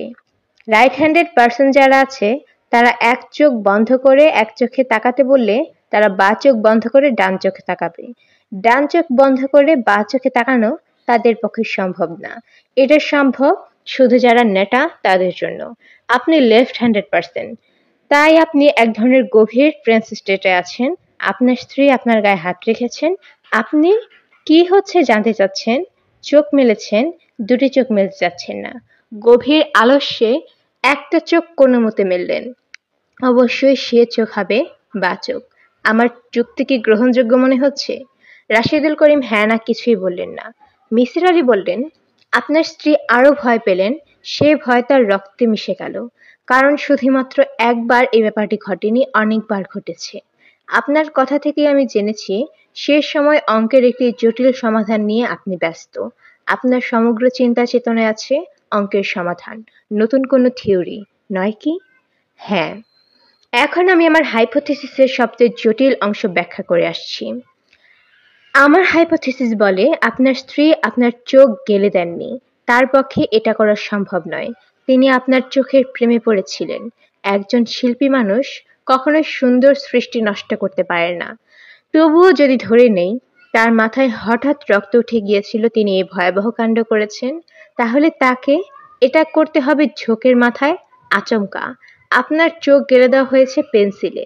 যে কাজটি যে পেন্সিলটি আপনার মাথার বালিশের নিচে রাখা। যিনি ঝোঁকের মাথায় একটা কাজ করবেন, তিনি এত যন্ত্রণা করে বালিশের নিচ থেকে পেন্সিল নেবেন না। হয়তোবা তিনি জানতেনও না বালিশের নিচে পেন্সিল বা নোটবুক নিয়ে আপনি ঘুমান। রাশিদুল করিম বললেন, তাহলে কাজটি কে করেছে? সেই প্রসঙ্গে আসছি। আপনি কি আরেক কাপ চা খাবেন? চা বানিয়ে দেব? না। অ্যাক্সিডেন্ট কিভাবে ঘটলো তা বলার আগে আপনার স্ত্রীর লেখা ডায়েরির প্রতি আপনার দৃষ্টি আকর্ষণ করছি। তিনি জায়গায় লিখেছেন, আপনার বাঁ চোখ দিয়ে পানি পড়তো। কথাটা কি সত্য? হ্যাঁ, সত্য। কেন পানি পড়তো? একটি চোখ কেন কাঁদতো? আপনার কি ধারণা? রাশিদুল করিম বললেন, আমার কোনো ধারণা নেই। আপনার ধারণাটা বলুন। আমি অবশ্য ডাক্তারের সঙ্গে কথা বলেছিলাম। ডাক্তার বলেছেন এটা তেমন গুরুত্বপূর্ণ কিছু না। যে গ্ল্যান্ড চোখের জল নিয়ন্ত্রণ করে, সেই গ্ল্যান্ড বাঁ চোখে বেশি কর্মক্ষম ছিল। মিসির আলি বললেন, এটা একটা মজার ব্যাপার। হঠাৎ কেন বাঁ চোখের গ্ল্যান্ড কর্মক্ষম হয়ে পড়ল? আপনি মনে মনে এই চোখকে আপনার সব রকম অশান্তির মূল বলে চিহ্নিত করার কেটার জন্য কাল হলো। আমি ডাক্তার নই, শরীরবিদ্যা জানি না। তবে আমি দুজন বড় বড় ডাক্তারের সঙ্গে কথা বলেছি। তারা বলেছেন এটা হতে পারে, মোটেই অস্বাভাবিক নয়। গ্ল্যান্ড নিয়ন্ত্রণ করে মস্তিষ্ক। একটি চোখকে অপছন্দ করছে মস্তিষ্ক। তাতে কি প্রমাণ হচ্ছে? মিসির আলি কিছুক্ষণ চুপচাপ থেকে বললেন, তাতে একটি জিনিসই প্রমাণিত হচ্ছে, আপনার বাঁ চোখ আপনি নিজেই নষ্ট করেছেন। অনেকক্ষণ চুপচাপ থেকে রাশেদুল করিম ভাঙা গলায় বললেন, কি বলছেন আপনি? কনসাস অবস্থায় আপনি এই ভয়ঙ্কর কাজ করেননি, করেছেন সাবকনসাস অবস্থায়। কেন করেছেন তাও বলি। আপনি আপনার স্ত্রীকে অসম্ভব ভালোবাসেন, সেই স্ত্রী আপনার কাছ থেকে দূরে সরে যাচ্ছেন। কেন দূরে সরে যাচ্ছেন? আপনাকে তিনি ভয় পাচ্ছেন, কিংবা আপনার বাক চোখকে ভয় পাচ্ছেন। আপনি আপনার স্ত্রীকে হারাচ্ছেন বাচোখের জন্য। আপনার ভেতর রাগ, অভিমান জমতে শুরু করেছে। সেই রাগ আপনার নিজের উপর, প্রত্যঙ্গের উপর, একটি চোখের উপর। এই রাগের জন্য যুক্ত হচ্ছে প্রচন্ড হতাশা। আপনি যে বিষয় নিয়ে গবেষণা করছেন সেই বিষয়ে অন্য একজন করে ফেলেছেন, জার্নালে তা প্রকাশিত হয়েছে। আপনার চোখ সমস্যা তৈরি না করলে এমনটা হতো না। নিজেই গবেষণাটা শেষ করতে পারতেন। সবকিছুর জন্য হলো দায়ী এই চোখ। মিসির আলি আরেকটি সিগারেট ধরাতে ধরাতে বললেন, আমার এই হাইপোথিসিসের পেছনে আরেকটি শক্ত যুক্তি আছে। যুক্তিটি বলেই আমি আমার কথা শেষ করব। বলুন। আপনার স্ত্রী পুরোপুরি মস্তিষ্ক বিকৃত হবার পরে যে কথাটা বলতেন তা হলো, এই লোকটা একটা পিশাচ, আমার কাছে প্রমাণ আছে। আমার কথা কেউ বিশ্বাস করবে না, কিন্তু প্রমাণ আছে। তিনি এই কথা বলতেন কারণ পেন্সিল দিয়ে নিজের চোখ নিজে গেলে দেওয়ার এই দৃশ্যটি তিনি দেখেছেন। আমার হাইপোথিসিস আমি আপনাকে বললাম, এর বেশি আমার কিছু বলার নেই। রাশিদুল করিম দীর্ঘ সময় চুপ করে রইলেন। মিসির আলি আরেকবার বললেন, ভাই চা করব? চা খাবেন? তিনি এই প্রশ্নের জবাব দিলেন না। উঠে দাঁড়ালেন, চোখে সানগ্লাস পরলেন, শুকনো গলায় বললেন, যাই। মিসির আলি বললেন, মনে হচ্ছে আপনাকে আহত করেছি, কষ্ট দিয়েছি। আপনি কিছু মনে করবেন না, নিজের উপরেও রাগ করবেন না। আপনি যা করেছেন প্রচন্ড ভালোবাসা থেকেই করেছেন। রাশিদুল করিম হাত বাড়িয়ে মিসির আলির হাত ধরে ফেললেন। আমার স্ত্রী বেঁচে থাকলে তার সঙ্গে আপনার পরিচয় করিয়ে দিতাম। আপনি দেখতেন সে কি চমৎকার একটি মেয়ে ছিল, এবং সেও দেখত আপনার কত অসাধারণ একজন মানুষ আপনি। ওই দুর্ঘটনার পর জুডির প্রতি তীব্র ঘৃণা নিয়ে আমি বেঁচেছিলাম। আপনি অন্যান্য ঘৃণা থেকে আমাকে মুক্তি দিয়েছেন। এই ঘৃণা ছিল অন্যায় ঘৃণা। জুডির হয়ে আমি আপনাকে ধন্যবাদ জানাচ্ছি। ভদ্রলোকের গলা ধরে এলো। তিনি চোখ থেকে সানগ্লাস খুলে ফেললেন। মিসির আলি ভাই দেখুন, আমার দুটি চোখ থেকেই এখনো পানি পড়ছে। চোখ পাথরের হলেও চোখের অশ্রু গ্রন্থি এখনো কার্যক্ষম। 20 বছর পর এই ঘটনা ঘটল। আচ্ছা ভাই যাই। 2 মাস পর আমেরিকা থেকে বিমান ডাকে মিসির আলি বড় একটা প্যাকেট পেলেন। সেই প্যাকেটে জল রঙে আঁকা একটি চেরি গাছের ছবি। অপূর্ব ছবি। ছবির সঙ্গে একটি নোট। রাশিদুল করিম লিখেছেন, আমার সবচেয়ে প্রিয় জিনিসটি আপনাকে দিতে চাচ্ছিলাম। এই ছবিটির চেয়ে প্রিয় কিছু এই মুহূর্তে আমার কাছে নেই, কোনোদিন হবে বলে মনেও হয় না। এখন আমি পড়ছি সঙ্গিনী। মিসির আলি বললেন, গল্প শুনবেন নাকি? আমি ঘড়ির দিকে তাকালাম। রাত মন্দ হয়নি, 10টার মতো বাজে। বাসায় ফেরা দরকার। আকাশের অবস্থাও ভালো না, গুড় গুড় করে মেঘ ডাকছে। আষাঢ় মাস, যে কোনো সময় বৃষ্টি নামতে পারে। আমি বললাম, আজ থাক, আরেকদিন শুনবো। রাত অনেক হয়েছে, বাসায় চিন্তা করবে। মিসির আলি হেসে ফেললেন। আমি বিস্মিত হয়ে বললাম, হাসছেন কেন? মিসির আলি হাসতে হাসতেই বললেন, বাসায় কে চিন্তা করবে? আপনার স্ত্রী কি বাসায় আছেন? আমার তো ধারণা তিনি রাগ করে বাচ্চাদের নিয়ে বাবার বাড়িতে চলে গেছেন। মিসির আলির পর্যবেক্ষণ ক্ষমতা এবং সামান্য সূত্র ধরে সিদ্ধান্ত চলে যাবার প্রায় অলৌকিক ক্ষমতার সঙ্গে আমি পরিচিত। তবু বিস্মিত হলাম। আমার স্ত্রীর সঙ্গে আজ দুপুরে বড় ধরনের ঝগড়া হয়েছে। সন্ধ্যাবেলায় সে সুটকেস গুছিয়ে বাবার বাড়িতে চলে গেছে। একা একা খালি বাড়িতে থাকতে অসহ্য বোধ হচ্ছিল বলেই মিসির আলির কাছে এসেছি। তবে এই ঘটনার কিছুই তাকে বলিনি। আগ বাড়িয়ে পারিবারিক ঝগড়ার কথা বলে বেড়ানোর কোনো মানেই হয় না। আমি সিগারেট ধরাতে ধরাতে বললাম, ঝগড়া হয়েছে বুঝলেন কি করে? অনুমান করে বলেছি। অনুমানটাই বা কি করে করলেন? আমি লক্ষ্য করলাম আপনি আমার কাছে কোনো কাজে আসেননি, সময় কাটাতে এসেছেন। গল্প করছেন এবং আমার গল্প শুনছেন। কোনো কিছুতেই তেমন আনন্দ পাচ্ছেন না, অর্থাৎ কোনো কারণে মন বিক্ষিপ্ত। আমি বললাম, ভাবি কেমন আছেন? আপনি বললেন, ভালো। কিন্তু বলার সময় আপনার মুখ কঠিন হয়ে গেল। অর্থাৎ ভাবির সঙ্গে ঝগড়া হয়েছে। আমি তখন নিশ্চিত হবার জন্য বললাম, আমার সঙ্গে 4টা ভাত খান। আপনি রাজি হয়ে গেলেন। আমি ধরে নিলাম রাগারাগি হয়েছে এবং আপনার স্ত্রী বাসায় নেই। আপনার এই জন্যই একা একা লাগছে বলেই আপনি এসেছেন আমার কাছে। এই সিদ্ধান্তে আসার জন্য শার্লক হোমস হতে এই সিদ্ধান্তে আসার জন্য শার্লক হোমস হতে হয় না। একটু ঠান্ডা মাথায় চিন্তা করলেই বোঝা যায়। আমি কিছুই বললাম না। মিসির আলি বললেন, চা চালাচ্ছি, চা খেয়ে গল্প শুনুন, তারপর এইখানে শুয়ে ঘুমিয়ে পড়ুন। খালি বাসায় একা একা রাত কাটাতে ভালো লাগবে না। তাছাড়া বৃষ্টি নামলো বলে। এটাও কি আপনার লজিক্যাল ডিরেকশন? না, এগুলো হচ্ছে উইশফুল থিঙ্কিং। গরমে কষ্ট পাচ্ছি, বৃষ্টি হলে জীবন বাঁচে। তবে বাতাস ভারী, বৃষ্টির দেরি নেই বলে আমার ধারণা। বাতাসের আবার হালকা ভারী কি? আছে, হালকা ভারী ব্যাপার আছে। বাতাসে জলীয় বাষ্পের পরিমাণ যখন বেড়ে যায় তখন বাতাস ভারী হয়। সেটা আমি বুঝতে পারি মাথার চুলে হাত দিয়ে। জলীয় বাষ্পের পরিমাণের উপর নির্ভর করে মাথার চুল শক্ত বা নরম হয়। শীতকালে মাথার চুলে হাত দিবেন, দেখবেন একরকম, আবার গরমের দিনে যখন হাত দিবেন তখন দেখবেন অন্যরকম। বাতাসে হিউমিডিটি অনেক বেশি, তখন অন্যরকম হয়। আমার কাছে তো সবসময় একরকমই লাগে। মিসির আলি ঘর ফাটিয়ে হাসতে লাগলেন। ভাবটা এরকম যেন এর চেয়ে মজার কথা তিনি আগে কখনোই শোনেননি। আমি বোকার মতো বসে রইলাম। অস্বস্তিও লাগতে লাগলো। খুবই বুদ্ধিমান মানুষের সঙ্গে গল্প করার মধ্যেও এক ধরনের অস্বস্তি থাকে। নিজেকে তখন খুবই তুচ্ছ মনে হয়। মিসির আলি স্টোভে চায়ের পানি বসিয়েছিলেন। শো শো শব্দ হতে লাগলো। এই যুগে স্টোভ প্রায় চোখেই পড়ে না। মিসির আলি এই বস্তু কোত্থেকে জোগাড় করেছেন কে জানে। কিছুক্ষণ পর পর পাম্প করতে হয়। অনেক যন্ত্রণা।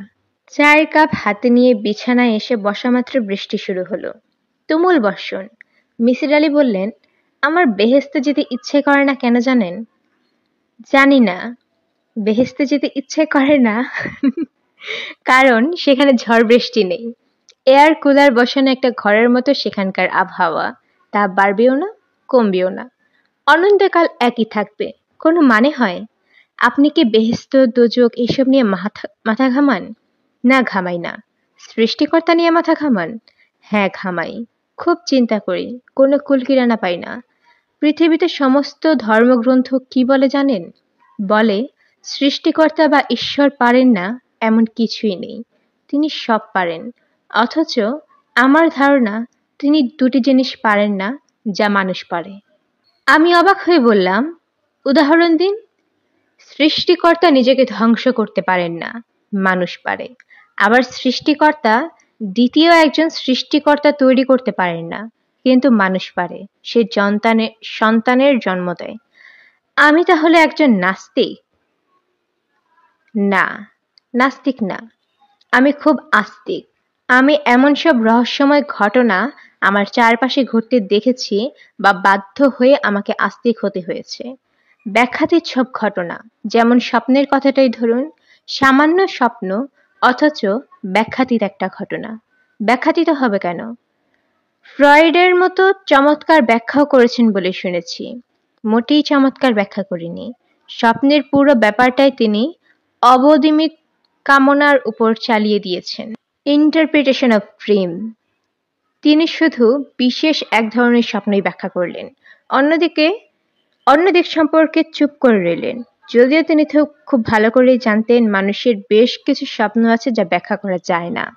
তিনি এই নিয়ে প্রচুর কাজও করেছেন, কিন্তু প্রকাশ করেননি, নষ্ট করে ফেলেছেন। তার ছাত্র প্রফেসর জাং কিছু কাজ করেছেন, মূল সমস্যায় পৌঁছতে পারেননি। বলতে বাধ্য হয়েছেন যে কিছু কিছু স্বপ্ন মানুষ কেন দেখে তা বলা যাচ্ছে না। যেমন একটা লোক স্বপ্ন দেখল হঠাৎ মাথার উপর সিলিং ফ্যানটা খুলে পড়ে গেল। স্বপ্ন দেখার 2 দিন পর সত্যি সত্যি সিলিং ফ্যান খুলে পড়ে গেল। এই ধরনের স্বপ্নকে বলা হয় প্রিকগনিশন ড্রিম। এর একটি ব্যাখ্যা স্বপ্নে মানুষকে ভবিষ্যৎ বলে দিচ্ছে বলে দেখতে পাওয়া যাচ্ছে, যা সম্ভব নয়। কাজেই এ জাতীয় স্বপ্ন ব্যাখ্যাতীত। আমি বললাম, এমনও তো হতে পারে যে কাকতালীয়ভাবে মিলে গেছে। হতে পারে। প্রচুর কাকতালীয় ব্যাপার পৃথিবীতে ঘটছে। তবে কাকতালীয় ব্যাপারগুলিকে একটা স্ট্যাটিস্টিক্যাল প্রবাবিলিটির ভিতরে থাকতে হবে। প্রিকগনিশন ড্রিমের ক্ষেত্রে তা থাকে না। বুঝতে পারছি না। বোঝানো একটু কঠিন, বরং স্বপ্ন সম্পর্কে একটা গল্প বলি। শুনতে চান? বলুন শুনি। ভৌতিক কিছু? না, ভৌতিক না, তবে রহস্যময় তো বটে। আরেক দফা চা হয়ে যাক। হোক। কি ঠিক করলেন?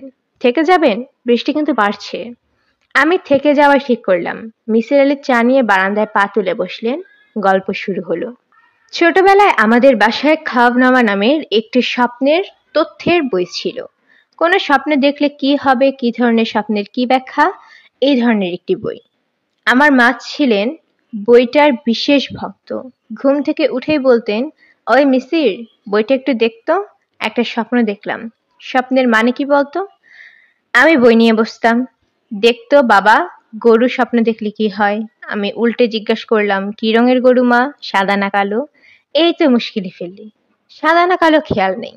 সাদা রঙের হলে ধনলাভ, কালো রঙের গরু হলো বিবাদ। কার সঙ্গে বিবাদ? তোর বাবার সঙ্গে? লেখা নাই তো মা। মা চিন্তিত হয়ে পড়লেন। স্বপ্ন নিয়ে চিন্তার তার কোনো শেষ ছিল না। আর কত বিচিত্র স্বপ্ন যে দেখতেন। একবার দেখলেন দুইটা অন্ধ চড়ুই পাখি। খাওয়াবনামায় অন্ধ চড়ুই পাখি দেখলে কি হয় লেখা নেই। কবুতর দেখলে কি হয় লেখা আছে। মার কারণে খাওয়াবনামা ঘাঁটতে ঘাঁটতে একসময় পুরো বইটা আমার মুখস্থ হয়ে গেল। স্বপ্ন বিশারদ হিসেবে আমার নাম রটে গেল। যে যাই দেখে আমাকে এসে অর্থ জিজ্ঞেস করে। এই করতে করতে জানলাম কত বিচিত্র স্বপ্নই না মানুষ দেখে। সেই সঙ্গে মজার মজার কিছু জিনিসের লক্ষ্য করলাম। যেমন অসুস্থ মানুষরা সাধারণত বিকট সব দুঃস্বপ্ন দেখে। বোকা মানুষদের স্বপ্নগুলি হয় সরল ধরনের। বুদ্ধিমান মানুষরা খুব জটিল স্বপ্ন দেখে। সমাজে প্রতিষ্ঠিত ব্যক্তিরা একটা স্বপ্ন প্রায় দেখে, সেটা হচ্ছে কোনো একটি অনুষ্ঠানে সে সম্পূর্ণ নগ্ন হয়ে উপস্থিত হয়েছে। সবার গায়ে ভালো পোশাক, শুধু সেই পুরোপুরি নগ্ন, কেউ তা লক্ষ্য করছে না। মিসির আলি সাহেব কথা বন্ধ করে আমার দিকে তাকিয়ে বললেন, এই জাতীয় স্বপ্ন আপনি কি কখনো দেখেছেন? আমি বললাম, না। একটা স্বপ্ন আমি বারবার দেখি। পরীক্ষা হলে পরীক্ষা দিতে বসেছি। খুব সহজ স্বপ্ন, উত্তরগুলি সব আমার জানা। লিখতে গিয়ে দেখি কলম দিয়ে কালি বেরোচ্ছে না। কলমটা বদলে অন্য কলম নিলাম, সেটা দিয়েও কালি বেরোচ্ছে না। এদিকে ঘন্টা পড়ে গেছে। এই স্বপ্নটা খুবই কমন, আমিও দেখি। একবার দেখলাম বাংলা পরীক্ষা, প্রশ্ন দিয়েছে অঙ্কের, কঠিন সব অঙ্ক। বাদরের তৈলাক্ত বাঁশ বেয়ে ওঠার অঙ্ক। একটা বাদরের জায়গায় দুইটা বাদর। এক একটা খানিকটা ওঠে, আরেকটা তার অন্যটা লেজ ধরে টেনে নিচে নামায়। খুবই জটিল ব্যাপার। বাঁশের সবটা আবার তৈলাক্ত না, কিছুটা তেল ছাড়া। আমি বিস্মিত হয়ে বললাম, সত্যি কি এমন স্বপ্ন দেখেছেন? জি না, ঠাট্টা করে বলছি। জটিল সব অঙ্ক, এতটুকুই শুধু মনে আছে। যাই হোক, ছোটবেলা থেকে এইসব কারণে স্বপ্নের দিকে আমি ছুটলাম। দেশের বাইরে যখন প্যারাসাইকোলজি পড়তে গেলাম, তখন স্পেশাল টপিক নিলাম ড্রিম। ড্রিম ল্যাবরেটরিতে কাজ করলাম। আমার প্রফেসর ছিলেন ডক্টর সুইনহার্ন। দুঃস্বপ্নের ব্যাপারে যাকে পৃথিবীর সেরা বিশেষজ্ঞ বলা যেতে পারে। দুঃস্বপ্ন অ্যানালিসিসরা তিনি একটা টেকনিক বের করেছিলেন, টেকনিকটার নাম সুইনহার্ন অ্যানালিসিস। সুইনহার্ন অ্যানালিসিসে ব্যাখ্যা করা যায় না এমন সব দুঃস্বপ্ন পৃথিবীতে একটা ফাইল ছিল তার কাছে। সেই ফাইল তিনি গ্র্যাজুয়েট ছাত্রদের দিতেন না। আমাকে তিনি খুব পছন্দ করতেন। সম্ভবত সেই কারণেই সেই ফাইল ঘাটার সুযোগ হয়ে গেল। ফাইল পড়ে আমি হতভম্ব। ব্যাখ্যাতীত সব স্বপ্ন। একটা উদাহরণ দেই। নিউ ইংল্যান্ডের একটি 23 বছর বয়সী মেয়ে দুঃস্বপ্ন দেখা শুরু করলো। তার নাভিমূল থেকে একটা হাত বের হয়ে আসছে। স্বাভাবিক হাতের চেয়ে সরু লম্বা লম্বা আঙুল। হাতটার রং নীলচে, খুব তুলতুলে। দুঃস্বপ্নটা সে প্রায় দেখত। প্রতিবারই স্বপ্ন ভাঙত বিকট চিৎকারে। তাকে ড্রিম ল্যাবরেটরিতে ভর্তি করা হলো। প্রফেসর সুইনহার্ন রোগিণীর মনোবিশ্লেষণ করলেন। অস্বাভাবিক কিছুই পেলেন না। মেয়েটিকে পাঠিয়ে দেওয়া হলো নিউ ইংল্যান্ডে। তার কিছুদিন পর মেয়েটি লক্ষ্য করলো তার নাভিমূল ফুলে উঠেছে। এক ধরনের নন ম্যালিগন্যান্ট গ্রোথ হচ্ছে। 1 মাসের মধ্যেই সেই টিউমার মানুষের হাতের আকৃতি ধারণ করলো। টিউমারটির মাথায় মানুষের হাতের আঙুলের মতো 5টি আঙুল। মিসির আলিকে থামিয়ে দিয়ে বললাম, ভাই এই গল্পটা থাক, শুনতে ভালো লাগছে না, ঘেন্না লাগছে। ঘেন্না লাগার মতোই ব্যাপার, ছবি দেখলে আরো ঘেন্না লাগবে। মেয়েটির ছবি ছাপা হয়েছে নিউ ইংল্যান্ড জার্নাল অফ মেডিসিনে। ছবি দেখতে চান? জি না। পিএইচডি প্রোগ্রামে গিয়েছিলাম, পিএইচডি না করেই ফিরতে হলো। প্রফেসরের সঙ্গে ঝামেলা হলো। যে লোক আমাকে এত পছন্দ করত সেই বিষ নজরে দেখতে লাগলো। এমএস ডিগ্রি নিয়ে দেশে ফিরলাম। ঢাকা বিশ্ববিদ্যালয়ে পার্ট টাইম টিচিং এর একটা ব্যবস্থা হলো। ছাত্রদের অ্যাবনর্মাল বিহেভিয়ার পড়াই। স্বপ্ন সম্পর্কে বলি, স্বপ্নের সঙ্গে মানুষের অস্বাভাবিক আচরণের একটা সম্পর্ক বের করে দেখার চেষ্টা করি। ছাত্রদের বলি, তোমরা যদি কখনো কোনো ভয়ঙ্কর স্বপ্ন দেখো তাহলে আমাকে বলবে। ছাত্ররা প্রায় এসে স্বপ্ন বলে যায়। ওদের কোনো স্বপ্নই তেমন ভয়ঙ্কর না। সাপে তাড়া করেছে, আকাশ থেকে মাটিতে পড়ে যাচ্ছে, এই জাতীয় স্বপ্ন। আমার ইচ্ছা ছিল দুঃস্বপ্ন নিয়ে গবেষণার কিছু কাজ করব। সেই ইচ্ছা সফল হলো না। দুঃস্বপ্ন দেখছে এমন লোকজনই পাওয়া যাচ্ছে না। আমি গবেষণার কথা ভুলে গেলাম। তখন এলো লোকমান ফকির। লোকমান ফকিরের বাড়ি কুমিল্লার নবীনগরে। বয়স ৩০-৩৫। শিপিং কর্পোরেশনে মোটামুটি ধরনের চাকরি করে। 2 কামরার একটা বাড়ি ভাড়া করেছে কাঁঠাল বাগানে। বিয়ে নিয়ে তবে চিন্তা ভাবনা করছে। তার এক মামাতো বোনের সঙ্গে বিয়ের কথাবার্তা চলছে। মেয়েটিকে তার পছন্দ নয়, তবে অপছন্দের কথা সে সরাসরি বলতেও পারছে না, কারণ তার এই মামা তাকে পড়াশোনা করিয়েছেন। ছেলেটি এক সন্ধ্যায় আমার সঙ্গে দেখা করতে এলো। আমি তাকে দেখে চমকে উঠলাম। মুখ পাণ্ডুর বর্ণ, মৃত মানুষের চোখের মতো ভাবলে সিঞ্চক। যৌবনের নিজস্ব যে জ্যোতি যুবক যুবতীদের চোখে থাকে তার কিছুই নেই। ছেলেটি হাঁটছে খুঁড়িয়ে খুঁড়িয়ে। কিছুক্ষণ পরপরই সে চমকে উঠছে। সে ঘরে না ঢুকে বিনা ভূমিকায় বলল, স্যার আপনি আমাকে বাঁচান।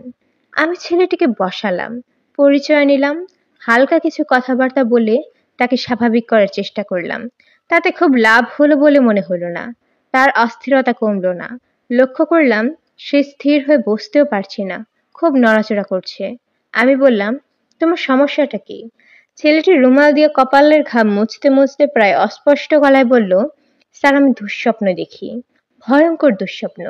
আমি বললাম, দুঃস্বপ্ন দেখে না এমন মানুষ তুমি খুঁজে পাবে না। সাপে তাড়া করেছে, বাঘে তাড়া করেছে, আকাশ থেকে নিচে পড়ে যাওয়া, এগুলি খুবই কমন দুঃস্বপ্ন। সাধারণত হজমের অসুবিধা হলে লোকজন দুঃস্বপ্ন দেখে, ঘুমের অসুবিধা হলেও দেখে। তুমি শুয়ে আছো, মাথার নিচ থেকে বালিশ সরে গেল, তুমি এইরকম ধরনের দুঃস্বপ্ন দেখতে পারো। শারীরিক অস্বস্তির একটা প্রকাশ হচ্ছে দুঃস্বপ্নে। আগুনে পোড়ার স্বপ্ন মানুষ কখন দেখে জানো? যখন পেটে গ্যাস হয়, সেই গ্যাসে বুক জ্বালা পোড়া শুরু করে, তখন সে স্বপ্ন দেখে জ্বলন্ত আগুনে তাকে ফেলে দেওয়া হয়েছে। স্যার আমার স্বপ্ন এরকম না, অন্যরকম। ঠিক আছে, গুছিয়ে বলো, শুনে দেখি কিরকম। ছেলেটির সঙ্গে সঙ্গে কথা বলতে শুরু করলো। মুখস্থ বলে যাওয়ার মতো বলে যেতে লাগলো। মনে হয় আগে থেকে ঠিকঠাক করে রিহার্সাল করে এসেছে। কথা বলার সময় একবার আমার চোখের দিকে তাকালো না। যখন প্রশ্ন করলাম তখনও না। প্রথম স্বপ্নটা দেখে বুধবার রাতে 11টার দিকে ঘুমোতে গিয়েছি। আমার ঘুমের কোনো সমস্যা নেই, শোয়ামাত্র ঘুমিয়ে পড়তে পারি। সেই রাতেও তাই হলো। বিছানায় শোয়ামাত্র ঘুমিয়ে পড়েছি, সঙ্গে সঙ্গে স্বপ্নটা দেখেছি। কি করে বুঝলে শোয়ামাত্র স্বপ্ন দেখেছ? জেগে উঠে ঘড়ি দেখেছি 11টা 10। স্বপ্নটা বলো। আমি দেখলাম খোলামেলা একটা মাঠের মতো জায়গা, খুব বাতাস বইছে, শো শো শব্দ হচ্ছে, রীতিমতো শীত লাগছে। আমার চারিদিকে অনেক মানুষ, কিন্তু এদের কাউকে দেখতে পাচ্ছি না।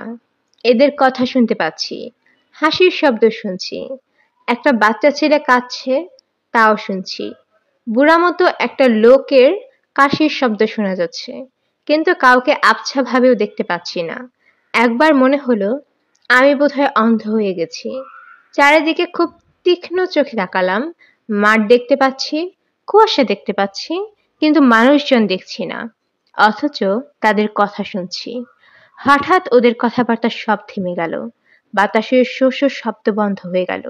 মনে হলো কেউ যেন এসেছে, তার ভয়ে সবাই চুপ হয়ে গেছে। আমার নিজেরও প্রচন্ড ভয় লাগলো, এক ধরনের অন্ধ ভয়। তখন শ্লেষা জড়িত মোটা গলায় কে যেন একজন বলল, ছেলেটি তো দেখি এসেছে, মেয়েটা কোথায়? কেউ জবাব দিল না। খানিকক্ষণের জন্য বাচ্চা ছেলেটির কান্না শোনা গেল, সঙ্গে সঙ্গে থেমেও গেল। মনে হলো কেউ যেন তার মুখে হাত দিয়ে চাপা দিয়ে কান্না বন্ধ করার চেষ্টা করছে। গলার স্বর ভারী হয়ে গেল।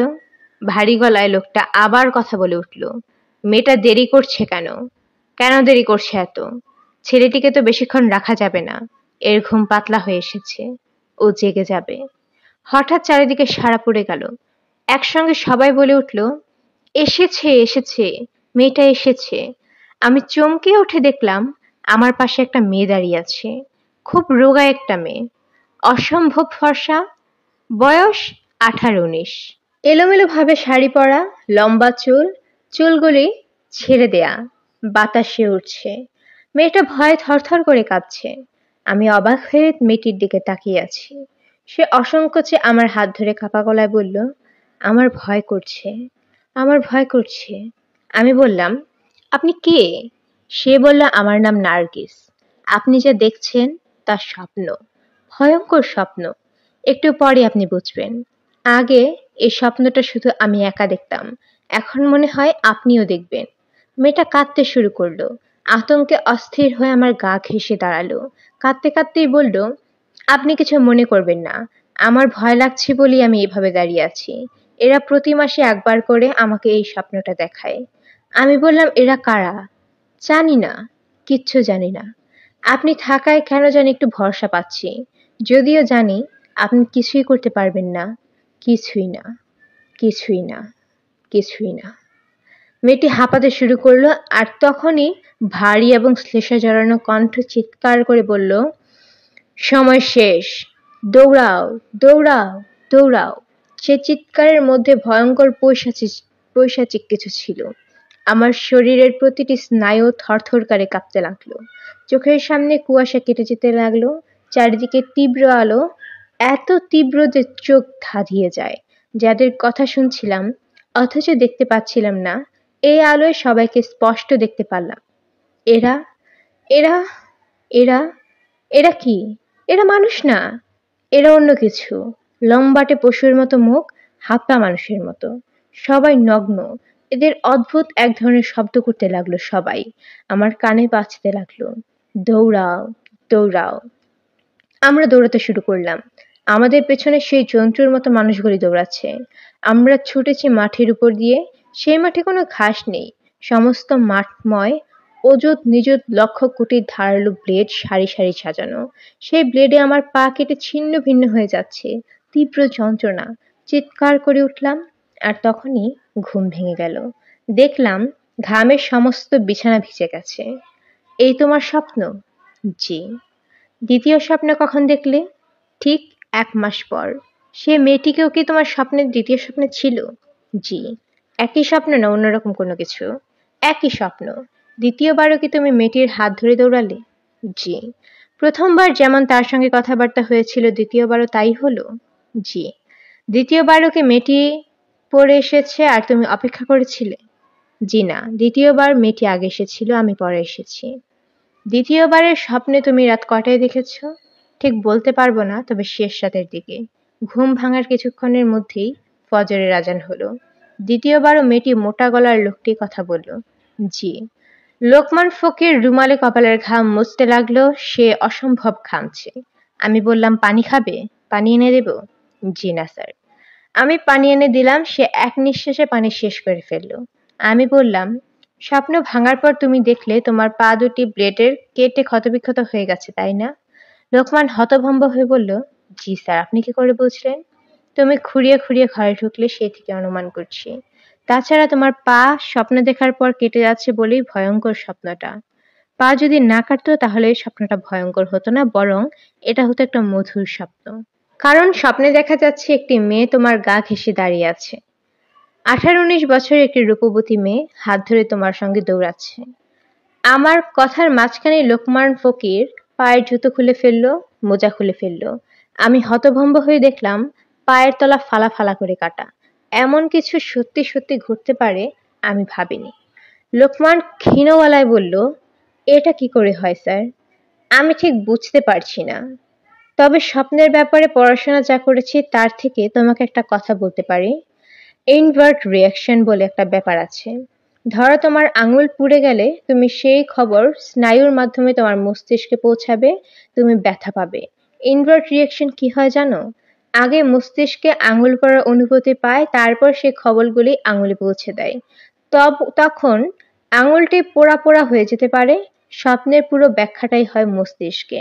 সেখান থেকে ইনভার্ট রিয়াকশনে শরীরে তার প্রভাব পড়তে পারে।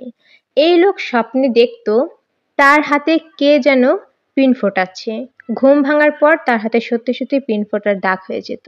তোমার ক্ষেত্রেও তাই হয়েছে। এমন ভয়াবহভাবে পা কাটা ইনভার্ট রিয়াকশনে সম্ভব বলে আমার মনে হয়। তাহলে কি? আমি বুঝতে পারছি না। লোকমান ক্লান্ত স্বরে বলল, 1 মাস পর আমি স্বপ্নটা দেখি, কারণ পায়ের ঘা শুকাতে 1 মাস সময় লাগে। আমি লোকমান ফকিরের দিকে খানিকক্ষণ তাকিয়ে রইলাম। তারপর বললাম, তুমি এখন থেকে একটা কাজ করবে। ঘুমোতে যাবার আগে জুতা পায়ে দিয়ে ঘুমাবে। স্বপ্নে যদি তোমাকে দৌড়াতেও হয়, তোমার পায়ে জুতা থাকবে। ব্লেড তোমাকে কিছু করতে পারবে না। সত্যি বলছেন? আমার ধারণা তাই। আমার মনে হচ্ছে জুতা পরে ঘুমালে তুমি স্বপ্নটা আর দেখবে না। লোকমান ফকির চলে গেল। খুব ভরসা পেল বলে মনে হলো না। আমি তাকে বলে দিয়েছিলাম 1-1.5 মাস পর স্বপ্ন দেখা হয়ে গেলে সে যেন আসে। সে এলো 1.5 মাস পর। তার মুখ আগের চেয়েও শুকনো, ভাবলেশহীন, অথর্ব মানুষের মতো হাঁটছে। আমি বললাম, স্বপ্ন দেখেছ? জি না। জুতো পায়ে ঘুমাচ্ছ? জি স্যার। জুতো পায়ে দেওয়ার জন্য স্বপ্ন দেখছি না। আমি হাসি মুখে বললাম, তাহলে তো তোমার সব রোগ সেরে গেছে। মনে তো খারাপ কেন? মনে হচ্ছে বিরাট সমস্যায় পড়েছ। সমস্যাটা কি? লোকমান নিচু গলায় বলল, মেয়েটার জন্য মন খারাপ স্যার। বেচারি একা একা স্বপ্ন দেখছে। এত ভালো একটা মেয়ে কষ্ট করছে। আমি সঙ্গে থাকলে সে একটু ভরসা পায়। নিজের জন্য কিছু না, মেয়েটার জন্য কষ্ট হয়। লোকমানের চোখে প্রায় পানি এসে গেল। আমি বিস্মিত হয়ে তাকিয়ে রইলাম। সে বলে কি? স্যার আমি ঠিক বলছি। জুতা পরব না। যা হবার হবে। নার্গিসকে একা একা যেতে দেব না। আমি সঙ্গে থাকবো। মেয়েটার জন্য আমার খুবই কষ্ট হয় স্যার। এত চমৎকার একটা মেয়ে। আমি থাকবো তার সঙ্গে। সেটা কি ভালো হবে? জি স্যার, হবে। আমি তাকে ছাড়া বাঁচবো না। কিন্তু সে একজন স্বপ্নের মেয়ে। সে স্বপ্নের মেয়ে নয়। আমি যেমন, সেও তেমন। আমরা দুজন এই পৃথিবীতেই বাস করি। সে হয়তো ঢাকাতেই কোনো একটি বাসায় থাকে। তার পায়ে ব্লেডে কাটা হয়। আমি যেমন সারাক্ষণ তার কথা ভাবি, সেও নিশ্চয়ই ভাবে। শুধু আমাদের দেখা হয় স্বপ্নে। মিসির আলি সিগারেট ধরিয়ে বললেন, গল্পটি এ পর্যন্তই। আমি চেঁচিয়ে বললাম, এ পর্যন্তই মানে? শেষটা কি? শেষটা আমি জানি না। ছেলেটি ক্ষতবিক্ষত পা নিয়ে একবার এসেছিল। সে বলল, জুতা খুলে ঘুমানো মাত্রই সে আবার স্বপ্ন দেখে। স্বপ্নে মেয়েটির সে দেখা পায়। তারা দুজন খানিকক্ষণ গল্প করে। দুজন দুজনকে জড়িয়ে ধরে কাঁদে। এক সময় মানুষের মতো যন্ত্রগুলি চেঁচিয়ে বলে, দৌড়াও দৌড়াও। তারা দৌড়াতে শুরু করে। ছেলেটি আপনার কাছে আর আসেনি? জি না। ছেলেটির বর্তমান অবস্থা সম্পর্কে আপনি কি কিছু জানেন? না, জানি না, তবে অনুমান করতে পারি। ছেলেটি জানে জুতা পায়ে ঘুমুলে এই দুঃস্বপ্ন সে আর দেখবে না, তারপরেও সে জুতা পা দেয় না। কারণ মেয়েটিকে ছেড়ে সে একা থাকা তার পক্ষে সম্ভব না। প্রেমের ক্ষমতা যে কি প্রচণ্ড হতে পারে, প্রেমে না পড়লে তা বোঝা যায় না। ছেলেটির পক্ষে এই জীবনে তার স্বপ্নের সঙ্গিনীর মায়া কাটানো সম্ভব না। সে কি বাকি জীবন কখনোই জুতা পায়ে ঘুমাবে না? সে আসলে দুঃস্বপ্নের হাত থেকে মুক্তি চায় না। দুঃস্বপ্ন হলেও এটির সঙ্গে সে তার জীবনের মধুময় স্বপ্ন। আপনার কি ধারণা, নার্গিস নামের কোনো মেয়ে এই পৃথিবীতে সত্যি সত্যি আছে? মিসির আলি নিচু গলায় বললেন, আমি জানি না। রহস্যময় এই পৃথিবীর খুব কম রহস্যের সন্ধানই আমরা জানি। তবে মাঝে মধ্যে আমারও কেন জানি মনে হয় মেয়েটির হাত ধরে একবার দৌড়িতে ইচ্ছা করে। আরেক দফা চা হবে? পানি কি গরম করব?